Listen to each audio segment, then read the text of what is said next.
Alright, we are back live again, and so we're a superior planet, an inferior planet, we have both inferior conjunction when it's in between us and the sun, superior conjunction when it's on the far side of the sun from us, and then there are two what are called elongations, greatest eastern elongation and greatest western elongation.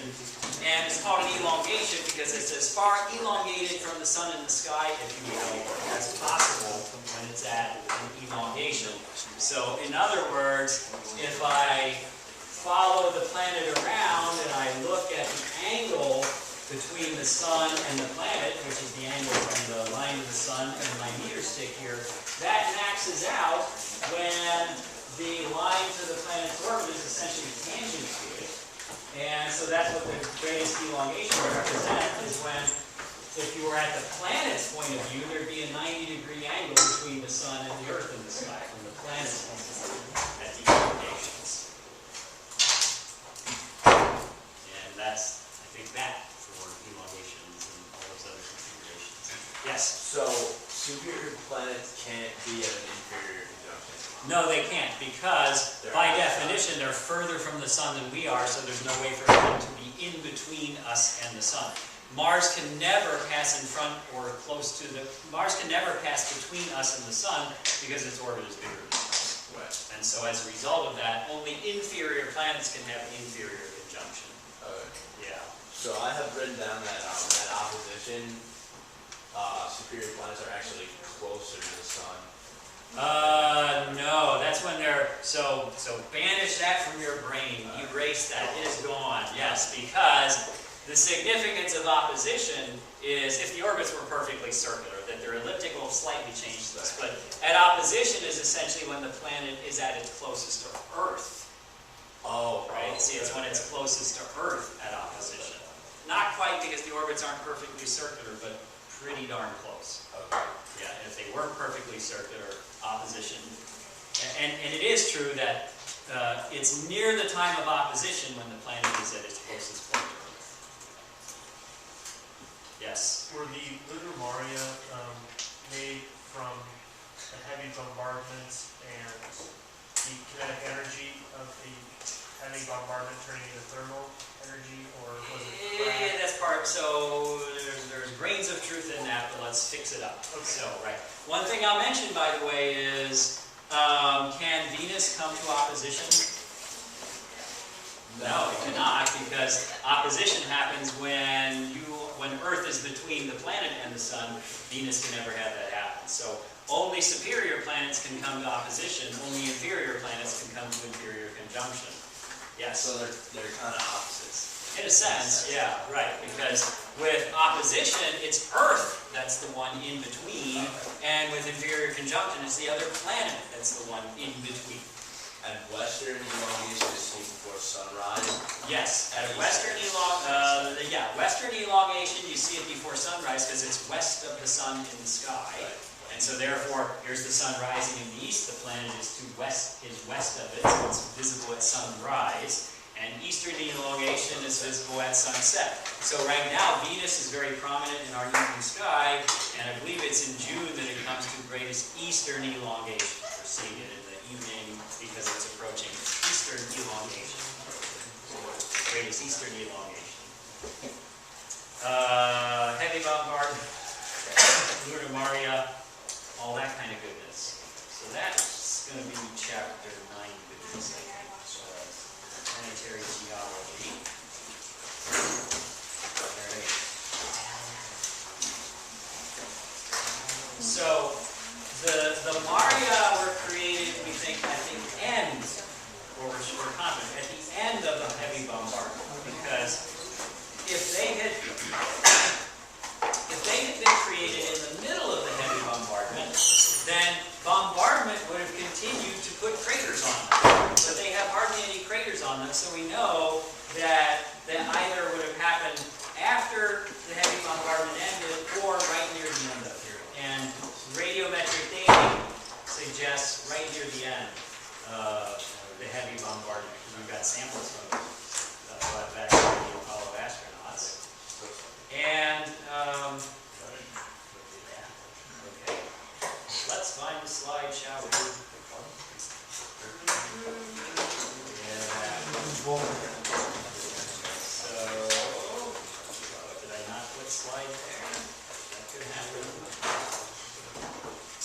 Not see it. But anyway, the idea is that large impacts at the end of the heavy bombardment fracture the crust, the lunar crust. And then later, radioactive decay builds up heat in the mantle enough that it becomes partially molten, and some of that lava can seep through those cracks and fractures in the crust that the big impacts made, and then fill in the basins, and then when it solidifies, you get a flat lava plain, is what it comes down to, and that's what the Mario represent. Filled in basins of solidified lava from large impacts near the end of the heavy bombardment.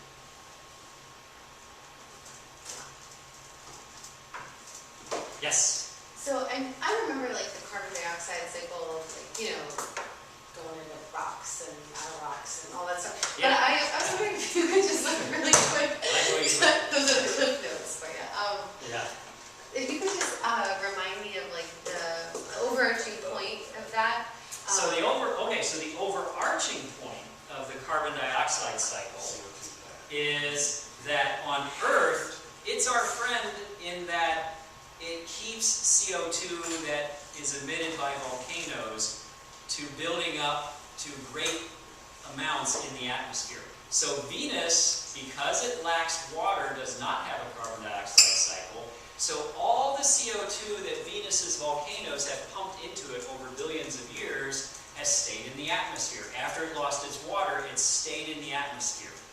Earth's volcanoes over our history have emitted at least as much CO2 as Venus's volcanoes have, and yet our atmosphere is not filled to the brim with CO2. Where is it? It's combined, most of it, some of it's in the atmosphere, but most of it is in carbonate rocks. How did it get there? The CO2 cycle. Because CO2 dissolves in water, makes a very weak version of soda pop, he said, thereby not offending anyone or offending everyone. And so, and then that chemically reacts with surface rocks and makes these carbonate minerals and locks the CO2 away. Yes. I have a question. Yes. So, I know that larger planets are more geologically active, but we always say like the potato analogy. Yeah. Why is that? Yeah. So, right. So, or another analogy is cupcake versus cake, right? Yeah. So the cupcake cools faster than the cake does. And the reason for that, it's all about the ratio of volume to surface area. Because if you were to, imagine you got this cake, okay, and now you consider one that's twice as big. The bigger one has more volume and it has more surface area, both, all right? But if I were to double the size of a cake, the point is that it has a bigger effect on the volume than it does on the surface area. So, let's just make it a planet. Double the size of a planet. It applies to cakes, to people, anything you like. But let's imagine, not that you could really do it to a particular planet, but double the size of a planet.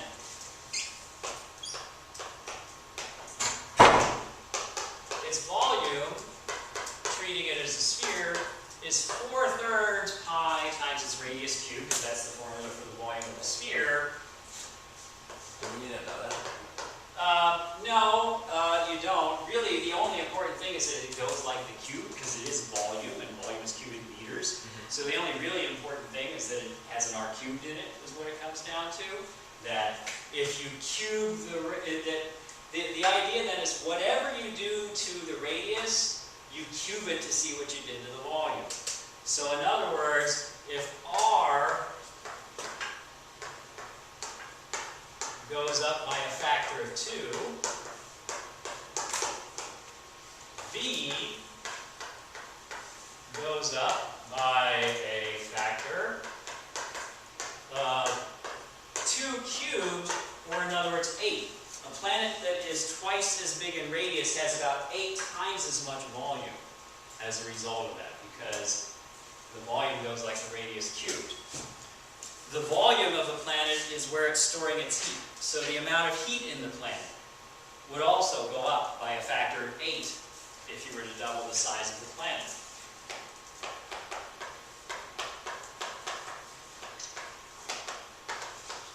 So the heat stored in the volume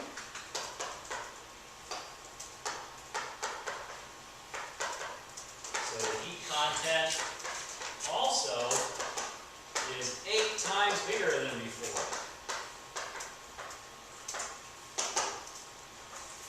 But you also have to consider that the planet is dumping heat into space at a different rate too. Through what does a planet lose its heat? It's flowing out through its surface. It's flowing out through its surface. That's where it's escaping into space from. The surface area, that turns out to be 4 pi r squared for a sphere. So if you double the size of the planet,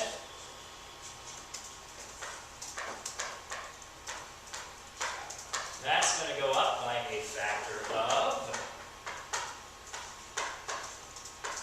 2 squared instead of 2 cubed, which is 4. So the big picture is this. If I doubled the size of the planet, it's dumping 4 times as much heat into space every year. If that was the only thing going on, that would make it cool off faster. But even though it's dumping heat into space 4 times faster, it has 8 times as much heat to dump, if you will. And so the volume wins, and so as a result, bigger cakes, bigger planets, etc., cool more slowly than smaller ones do, because making them bigger does more to increase how much heat they have to lose than it does to increase the rate at which they're dumping heat into space. So volume wins as a result of that. And that's a thing that has all kinds of applications too. For example,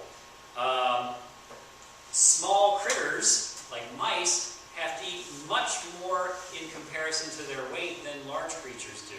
Because of exactly the same idea, they have to have a higher metabolism per kilogram of body weight because they have much larger surface areas in comparison to their volumes. And so if they stopped eating, they'd cool off a lot quicker, which turns into, to stay warm, they have to have a much faster metabolism in order to do it. So that's why little mice and stuff like that tend to have very high metabolisms compared to bigger creatures like us, or elephants even more so. So it's bigger, and that means it can hold more heat. Yeah, because it's got more volume. Yeah. So a bigger planet can hold more heat because it's got more volume. Now, that's not the only story. It's also dumping heat faster because it's got more surface area. But the volume of a bigger planet is more than the surface area of a bigger planet is. So the volume wins is what it comes down to. The effective increase in the volume wins as a result of that. Yes? Do you kind of define all the plate boundaries and the rift zones and subduction zones and Yep. all that stuff?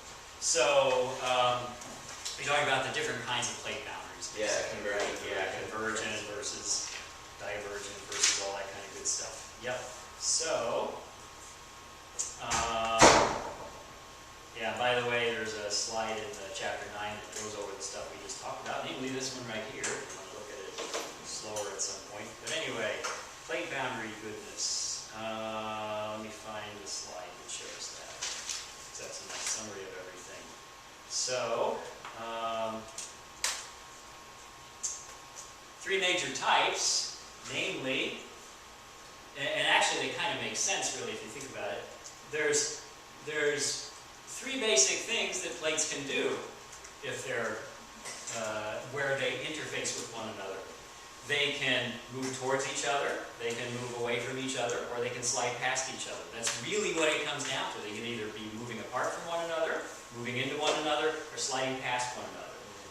And the recent earthquake in Nepal is because India, the Indo-Australian plate, is slamming into the Eurasian plate. slamming is too strong a word because it's very gradual, but they're pushing into one another. And the same stresses that are building the Himalayas also sometimes get released suddenly in the form of an earthquake, and that's what happened in Nepal recently. Then you can and now if continental plates hit one another, then you get mountain building as a result of that. But if an ocean plate is coming together with a continental plate, the ocean crust is denser than the continental crust is. And so instead of building up mountains by crumbling the crust, what happens is the ocean plate tends to slide under the continental plate, and we get what's called subduction in an area like that. And you can get a deep ocean trench associated with subduction zones if they happen out at sea. And meanwhile, you get volcanoes tend to be created because the plate material that gets deep enough into the mantle melts, and some of the lighter stuff comes up through the crust and can produce stratovolcanoes. And then the other situation is a transform boundary, and that's where two plates are sliding past one another, and that's what the San Andreas fault represents out in California. That's two plates sliding past one another. So California earthquakes are associated with plates that are sliding past each other. But all three types of plate boundaries can be associated with earthquakes because plates can rip one another and build up stresses when they're trying to slide past or whatever with one another. Can you repeat what a rift zone is? So a rift zone, I think I didn't repeat it. I think I just forgot to mention it. That's where they're spreading apart from one another. Okay. So in a mid-ocean ridge, in a rift zone, which sometimes happen on continental areas too, but like in the middle of the Atlantic Ocean, for example, where we've got the mid-ocean ridge, the mid-Atlantic ridge, the idea is that plates are sliding away from each other. They're moving away from each other, and fresh magma is filling in the gap, and if this is happening in an ocean, you're creating new ocean floor as a result of that. So that's the Atlantic Ocean is getting larger because new ocean crust is being created at the seam where the plates are pulling apart from one another. Fresh magma is welling up and filling in the seam, so to speak. Iceland represents a part of the mid-Atlantic ridge which is sticking above the surface of the water. So That's what Iceland is. the Mid-Atlantic ridge is where two plates are pulling apart, and Mhm. that has created, like, the new magma has formed that ridge. So magma fills in the gap Right. and creates new crust. So the Atlantic Ocean is getting wider because of the fact that it's actually multiple plates that are involved. Plates are sliding apart and new crust is being formed to fill in the gap as they spread apart from one another at a rate of like a couple of inches a year, basically. So it's about as fast as fingernails grow on average. So buy your tickets to London now before it gets too much further away from us. So subduction zones are associated with convergent boundaries, and Mhm. rift zones are associated with divergent boundaries. Yep.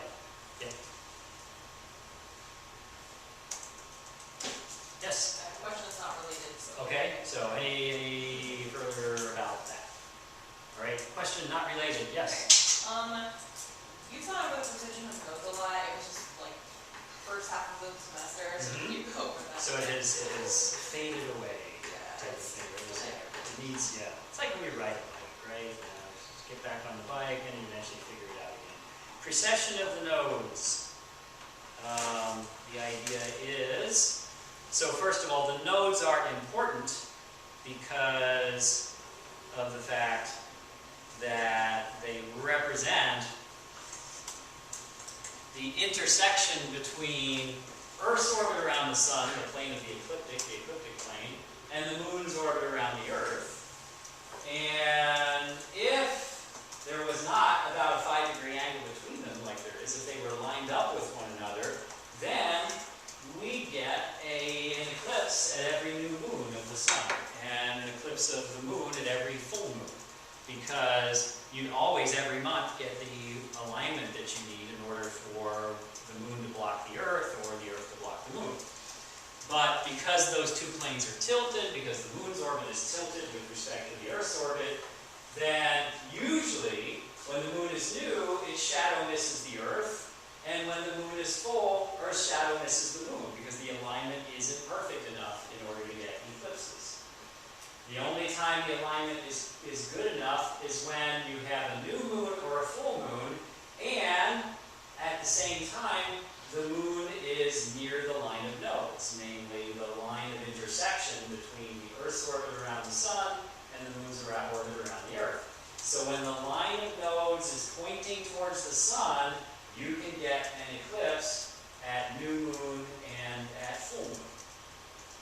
And so that's the big picture significance of the line of nodes in general, is that only in eclipse seasons, well I should say, an eclipse season is when the line of nodes is nearly enough pointed at the sun that you can get the alignment that you need at new moon and full moon for eclipses to take place.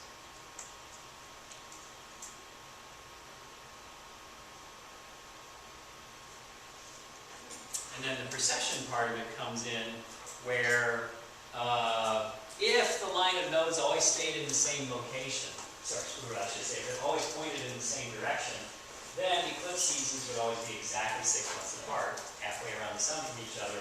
But in fact, the direction of the line of nodes is slowly moving around the moon's orbit, and as a result of that, the lineup takes place, the next alignment takes place after about 5.5 months instead of after 6 months. And that means the eclipse seasons drift slowly around the year. Some years they're in January and July, other years they're in February and August, and so on and so forth. They drift around the calendar as a result of that.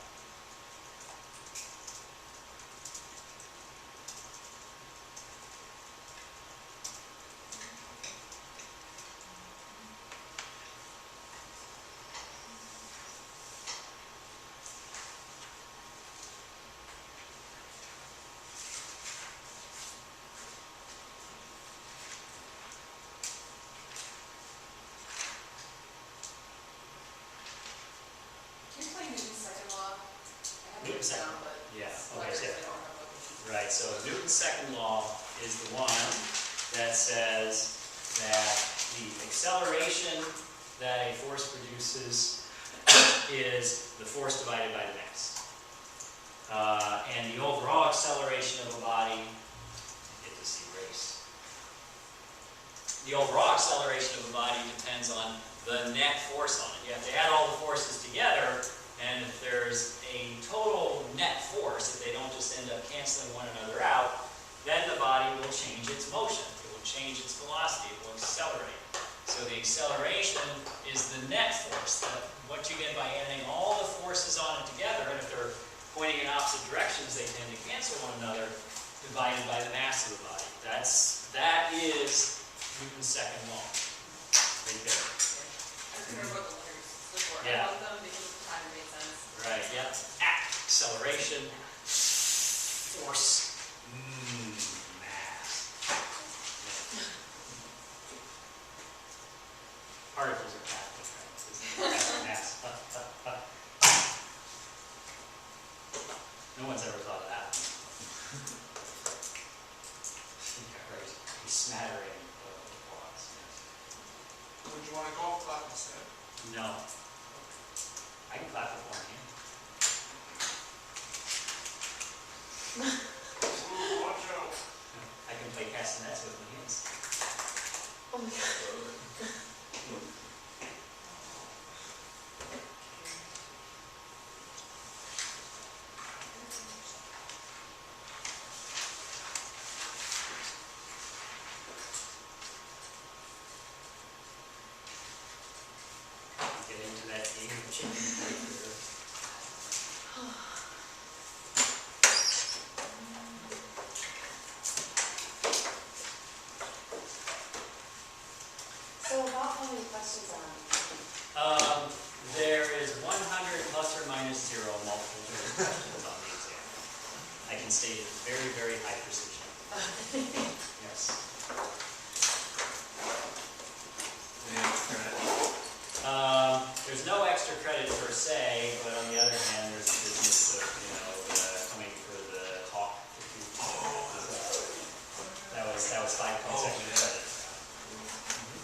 something like, right, yeah. Some people see the moon half full, Some Right, say happy yeah, birthday, right. yeah.